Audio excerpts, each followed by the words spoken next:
ఏదైనా ఉంటే ఎక్స్ప్రెస్ చేయొచ్చు కదా. హౌస్ మాస్టర్ ఉన్నారు, ఏటీవీ మేడం ఉంది, ప్రిన్సిపల్ సార్ ఉన్నారు, ఒక యంత్రాంగం మీకోసం పనిచేస్తుంది కదా. నిన్న టీచర్ల బాధ చూస్తే నిజంగా ఒక టీచర్కి ఒక స్టూడెంట్ ఇంత ఎఫెక్షన్ దానికి వచ్చింది. అమ్మాయి డెడ్ బాడీని గార్మెంట్ నుంచి మోసుకొని వస్తూ ఉంటే మొత్తం స్కూల్ మొత్తం ఏడుస్తాం బోర్.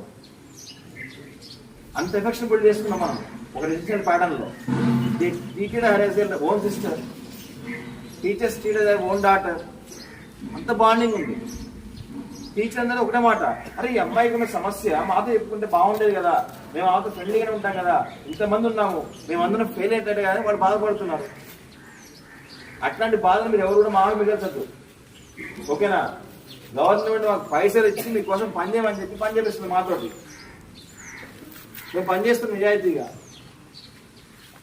మేము ఉపయోగించుకోండి, అన్ని విషయాల్లో ఉపయోగించుకోండి. మీకు ఏది కావాలంటే సబ్జెక్ట్ మెంటల్ పీస్ ఏది కావాలంటే ఏ ప్రాబ్లమ్ అప్రిషియేట్ చేసుకోండి.